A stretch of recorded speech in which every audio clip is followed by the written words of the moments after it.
Hi, my name's Darrell Johnson, and this is the Damn It Darrell channel and friends. And this is two Model 21A Beretta 22 long rifle pistols here. And there's two different versions here, as you can see. One's stainless and one's blue. And these are cute little pocket pistols. And I haven't shot these a lot. I have shot these. And but one of the things that people really like about them is that the barrel tips up like this, and you can put a cartridge in here and close it back down without ever running the slide. And everything's empty, as you can see. But there's a lot of people that like this. Now, one of the things you probably saw me do there, and there's people that do this kind of stuff and they think it's really cool to sit here and just pop that up and go, just because you can do that, you know, and it looks cool, don't be doing that. Always use things to put it back together so they don't, and catch things so they don't wear as much. And this is one of the things I'll tell you about this. There are copies out here of this gun, and they're not as good, okay? This is one of those times when you get what you pay for, okay? And really good little pistols. Don't sit out here and buy the copies, because they're typically not as good, not as finished, and don't work as well. You may be a lot more disappointed than you believe.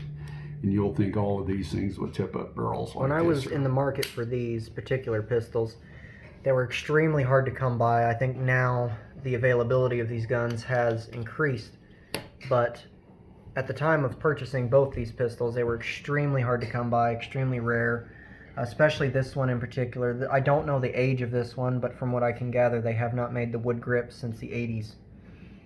Yep. And the wood grips are significantly more beefy, a lot more girth, as they say, than the plastic grips here. It's not the slimmest of pocket pistols by any stretch, but it is very concealable, very comfortable to carry, and reliable for a 22.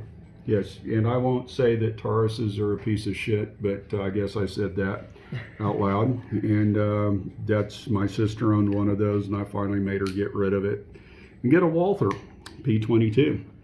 And so she likes it much better, and you can run the slide on it too. But the big thing with her, she couldn't run the slides, so she liked the tip-up barrel.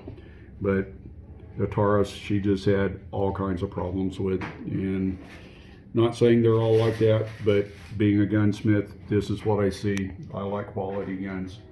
Don't like the cheap imitations most of the time. Occasionally, there's a difference, but and the original ones of these things were in 25 ACP. They do make a big version in 32 ACP, which I've never owned, which I may own one of these days, but just haven't here recently. And one of my friends here, he's the owner of these two guns, and he really likes them. And so that's one of the reasons we're doing the video here.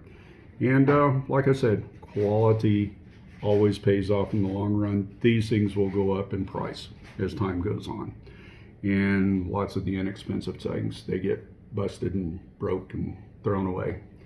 But anyway, thank you for watching our channel here, and please subscribe and hit the little bell. And I think that's all I'm supposed to say about how to do this. And if you have any suggestions on some kind of gun, we will try to find it. It's amazing what kind of weird guns I have and what weird guns I run across and that my friends have. So if you've got something out there, let me know, and we may do a thing on it if we can find one. So, and I'll let you know about what breaks, what works, and what doesn't, and on the things that I've got here, okay, and that we do. And yes, I probably even have a friend who's got one of those rare, one of a kind, not one of a kind, but I think 100 of a kind, maybe it was 1,000 they made of the high point yeet cannons. I'm going to see if he will let me do that, so get that gun, so we can do a video on that, on an original yeet cannon. See you later.